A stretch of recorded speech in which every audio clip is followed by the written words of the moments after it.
Hi guys, welcome back to my channel for your heart and home. My name is Didi. Welcome into my kitchen.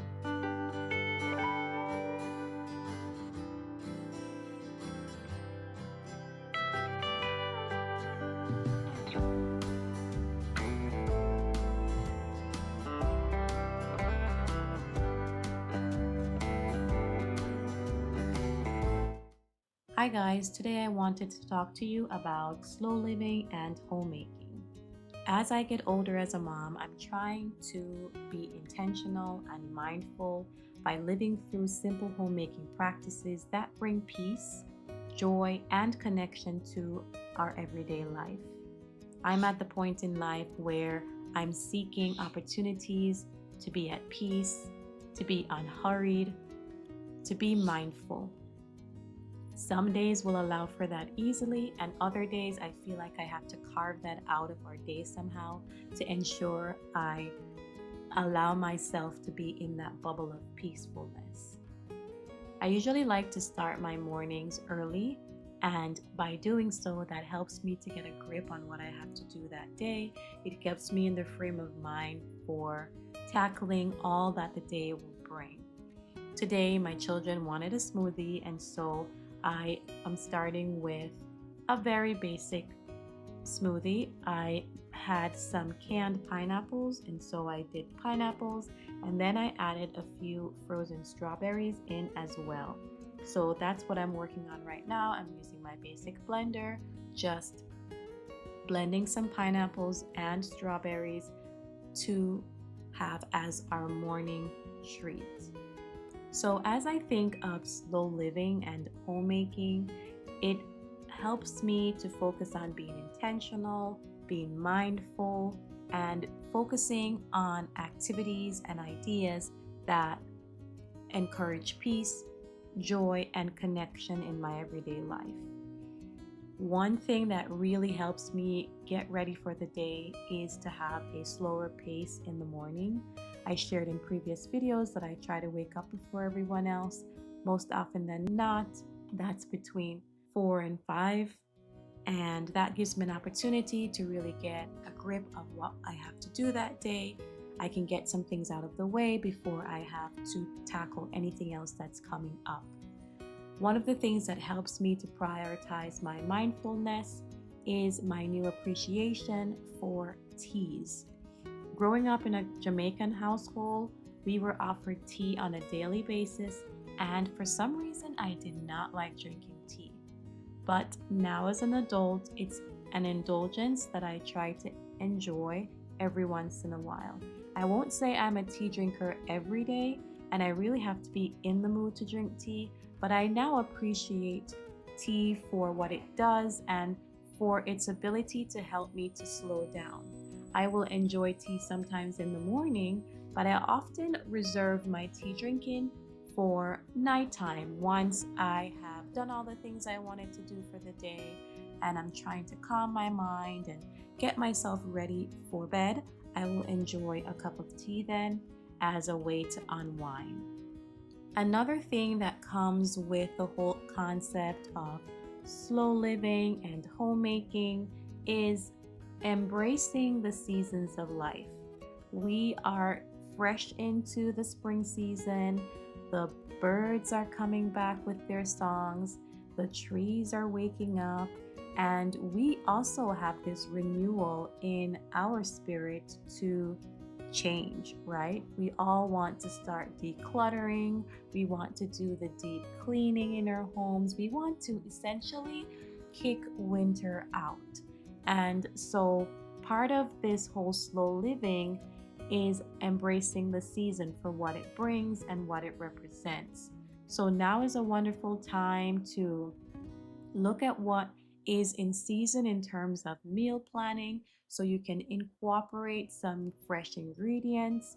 Now is a wonderful time to start planning that garden if that's something that you're working on this season. Now is a wonderful time, like I said, to declutter. If there's anything that you have going on in your home that you've put off, any projects where you're like, I'll do that later. now is a good time to tackle those projects because we have this renewal, we have this freshened spirit. And so spring is a great time to start fresh and to tackle whatever goals we've been putting off. So I embrace the spring season. It gives me opportunities to get outside again. The weather is not too cold, it's comfortable, and we can be one with nature again. Something that gets pushed to the side a lot in the wintertime because frankly, I do not do well in the cold. And so I embrace the spring for what it allows, for what it provides, for not just me, but for our family as well. Springtime is also a wonderful time to try a new recipe. Today I'm working on creating some Pop-Tart like treats for my children. They have never had it before, and so this is new for us. This is new for me.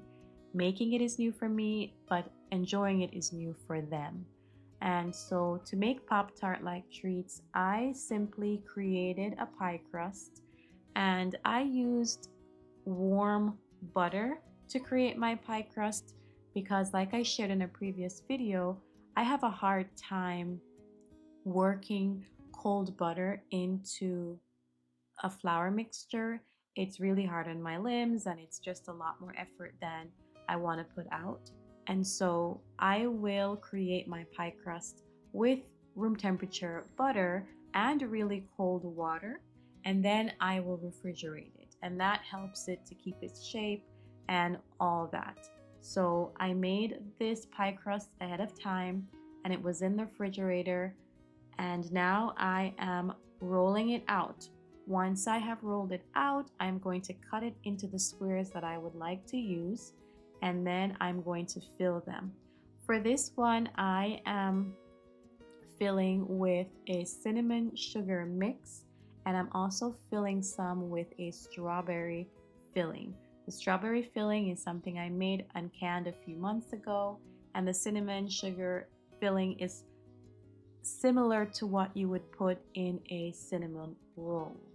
So I will cut out these squares and then I will refrigerate them once again, just so that they can keep their shape and they don't get too warm while I'm working on them. And then I'm going to fill and bake. I will include a recipe in the description box if you are interested in making Pop-Tart like treats for yourself and your family. I do not yet have a recipe for this on my blog like I shared before. This is my first time doing this, and so I don't yet have my own recipe, but I will share a recipe if you're interested in trying this. For all other recipes and meal ideas, feel free to check out my blog on wix.com. I will put a link in the description box. You can find recipe ideas, you can find meal ideas, you can find everything there free on my blog. Please support, check it out, and you can get those recipes and save them for when you would like to make those treats for your family as well. So embracing the intentionally and slow living lifestyle for me goes hand in hand with scratch cooking. It's an opportunity to slow down, to assess your ingredients, to make sure you're giving your family the very best you can with what you have. I am here to support you wherever you are in your homemaking journey because we all need each other as we continue to learn and grow in this space. Like I stated before, springtime is a wonderful time to walk around the house to figure out what needs to change, what's not working. Maybe you need to change the lighting somewhere. Maybe you need to bring in some new to you furniture. Whatever it is that you're doing, now is a wonderful time to take stock of what's going on in your home and to just bring new life into your space. One thing that I like to do that invites peace and calm and joy into our home is the use of essential oils. We love the smell of essential oils, and so our diffuser, especially in the winter time and the cold and flu season months, our diffusers are going, I would say, almost non-stop. We diffuse essential oils throughout the home. Again, it invites peace and calm and a joyful feeling into our space. Is a wonderful way to wharf these healing oils into our space. I enjoy the smells. It helps me to sleep better. It helps my children, especially when they are not feeling well. So we like to have our essential oils and the diffuser going as often as possible. I would say my most favorite scents are the citrusy scents. So I like the orange and the lemon scents, but I also keep lavender and eucalyptus on hand as well. I like to infuse that with tea tree oil. Sometimes we'll put some lemongrass in there. So we like to do different blends. It depends on how we're feeling. But once you've cleaned your house, that smell wafting through is just the chef's kiss. And so, one way to invite peace and joy and just calmness into your space is to use the diffuser. Now, this is my recommendation. Maybe you prefer something else. Maybe you prefer to use candles. Whatever it is that invites that atmosphere that you're looking for into your space, I would say embrace that. What works for me might not work for you, and vice versa. But I'm in this space to encourage you to lean in to whatever it is that brings you that joy that you seek.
So besides making the smoothie and the Pop-Tarts today, I'm also working on some freshly milled flour pasta for dinner. So as you know, we're transitioning to freshly milled flour.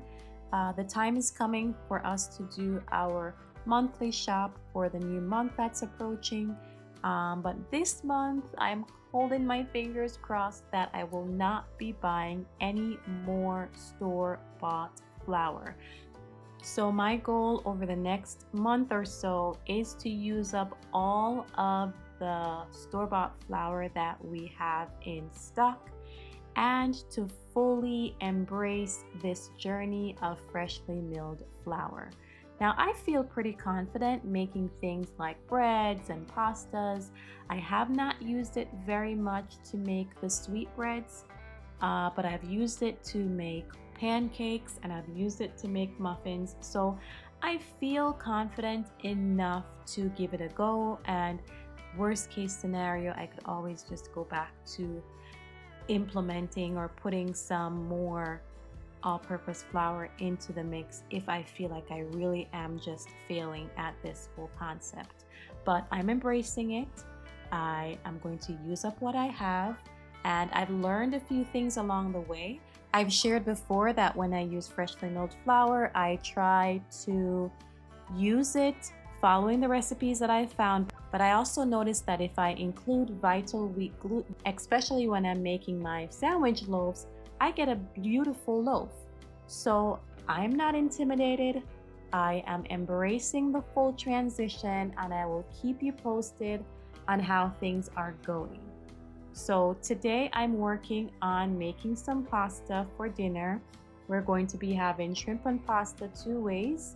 There are some among us who like shrimp and pasta with red sauce and some who don't. So I usually just make a gigantic pot, and then I will remove some from the pot before I add the sauce in for those who don't want the sauce. So this pasta takes approximately, I would say, when everything is all said and done, once I have ground the flour and I have allowed my pasta maker to do its resting time, everything is about 30 minutes. And I like doing this because I can turn it on and I can attend to other things in the kitchen as well.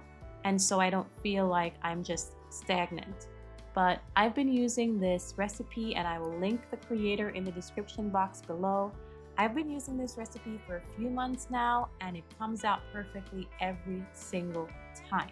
And to be quite honest, the pasta is so much more flavorful than store-bought, but the texture is unrecognizable. You will not even be able to tell that this is not pasta from a box. This is the texture is the same, and I don't miss the store-bought pasta one bit. If you've been following for a while, you know that I've been making pasta for us for a long time now. It's been over a year, possibly 2 years, that we have been making pasta from scratch. But I was making pasta dough in my bread machine before using all-purpose flour, and then I would roll out my pasta with a manual pasta machine. I have since moved on to an all-in-one pasta maker that makes the dough and extrudes the pasta for me. That has been a game changer. It has been a time saver, and I have been getting consistent pasta for months now, and I can't be happier with the result. And I'm even more pleased that I'm able to use freshly milled flour for this, because it's one more reason to just embrace fully this freshly milled flour journey. So you will see me using my machine to mill my flour, and I will then take that flour, I will put that in my pasta maker machine, I will add a bit of salt, I will also add a bit of liquid that includes water and 1 egg, and then I just let the machine do its thing. If you are new to freshly milled flour is phenomenal, and it's something that we have embraced over the last 6 to 8 months. And freshly milled flour is simply that. You take wheat grains and you mill it right at home, And by doing so, you are gaining all of the nutrients that come from these wheat grains.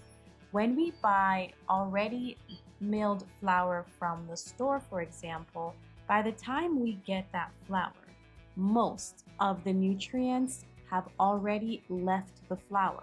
When you mill the wheat grains, soon after that, the nutrient value goes down. So when you walk into a grocery store, there's no telling how long that sack of flour has been sitting there. And there's no telling how much nutrients still remains in that flour. And if we're going to use an ingredient, especially in this day and age, we want to use something that is not just taking up space on our plate. We want to use something that is actually adding to our bodies. And if we're going to do carbs, which we need, our bodies need carbs, let's do it right. Let's use the carbs that have the most nutrients so that it's actually benefiting our bodies. And so when I discovered that I could make flour at home, I was like, I'm sold. So I've spent the last year or so researching how to make flour at home. I've looked at various machines, and then most recently, about 8 months ago, I did the dive and I bought a machine, and I have loved it. I, again, have not fully transitioned to freshly milled flour, but that's my goal for the month of May. I plan to use up as much of or all of my all-purpose flour and to really lean into this journey. So I'll keep you posted on that. In the spirit of spring and in the spirit of just getting recentered, we need to find space in our home to provide us with peace. Once again, we all get that spring fever, right? We run around and we want to get rid of everything and we want to minimize everything. We want to make sure that our space is fresh and clean. And so I want to encourage you and give you your sign that you can go ahead and do that. But before you do that, you have to commit to not replacing whatever you're getting rid of with something new, because then what's the point, right? So if we're going to get rid of and declutter our spaces, let's not jump right into replacing the things we are decluttering. So you don't need any more baskets. You don't need any more organizational tools. You could probably stand to pare down a few more pairs of shoes and a few more items of clothing, but you do not have to replace what you are getting rid of. The whole point is to create space and to leave that space so that you can enjoy the peace that comes with it. In this new season of spring, one thing that I have gone back on and I have recommitted to is my children being more helpful in the home. They are eager to help as it is, and I'm often at fault for not letting them help enough. I'm in the mind frame a lot of times where I think, okay, well, if I just do it, it will get done the way I need it to be done. It will get done immediately, and then I cannot think about it. I can just check it off my box and it's done. But I have to allow myself and my children space to try, to fail, and to get better at whatever it is that we are all doing. And so they've had a chore system in place for over a year now, if not longer. And they've always had responsibilities that they have had to do. And for a very long time, we really were rigid about whose job it was to do the mopping or the sweeping or to be meal helper, which, by the way, is everyone's favorite job. But once school started, I kind of just put it to the side because I really wanted them to just focus on their schoolwork, get it all done. And once they got their schoolwork done, I could say, okay, I can just switch to whatever needs to get done in the household and it will all be done. But I've taken a step back and now I'm saying to all of us, hey, now is the time to jump back into a more structured chore helping around the home mode. And I'm really proud of my children for really embracing that. My two girls love doing dishes, and so that's the one job that they'll say, hey, I'll do that at any time. We do it through rotation, and one person will do it in the mornings, and the next person will do it in the evenings, and I just kind of piecemeal throughout the day as needed. Like I shared before, we don't have a dishwasher, and so staying on top of dishes is really important. So after breakfast, one person will do the dishes, and while they're doing schoolwork, I'm inevitably in the kitchen prepping something or doing something, and so I'll do those dishes as I'm going, and then after dinner, someone else will finish up and close out the kitchen for the night. So that's kind of our ebb and flow in terms of dishes throughout the day. When it comes to sweeping and mopping, we sweep several times a day as well. After meals, we sweep the floors, and so that's somebody's job to grab the broom and to sweep as needed. I usually do a full household check at the end of the night, and so I'll walk through every room, and if there's something that wasn't done or needs to be done again, then I'll just go through and do that one more time before we head to bed. Like I said before, the most coveted chore or job in our household is meal helper. Now, I love meal helping as well because this is an opportunity to work one-on-one with my children. There are 3 of them, and so it's hard to get one-on-one time. We all look forward to that time where I can be laser focused with them and we can work on basic kitchen skills like cutting with a knife or using the stove properly. And through that, my children, even my 7-year-old, can now go into the kitchen. They have full access to everything. They know how to turn on the stove. They know how to use the stove safely. They can create small meals for themselves, and that's because we started with them being meal helpers when they were really little. I mean, the minute they were toddlers and they could stand on a chair, they were right next to me in the kitchen.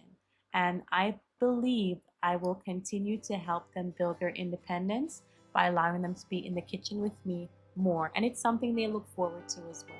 As I round out this video, I just wanted to remind you that as we embrace this season of life, you're invited to slow down.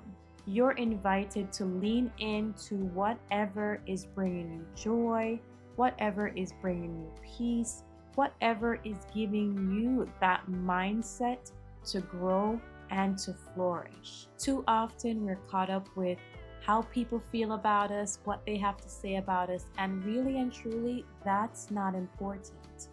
We need to focus on making sure that our mental health is where it needs to be. We need to focus on our family and making sure that we are being our best selves for us and we're being our best selves for our family. So I invite you to ask questions. I invite you to share how things are going for you in your life, in your time, in your season of life right now in the comments below. Let me know by answering this question. What is your favorite season? Are you encouraged by spring? Are you missing winter? Are you more encouraged or excited for the summer or the fall? Let me know in the comment section below. I look forward to reading your comments and for learning more about my viewers. I really appreciate the time you take into watching these videos. I appreciate you liking, sharing, and commenting on the videos as well.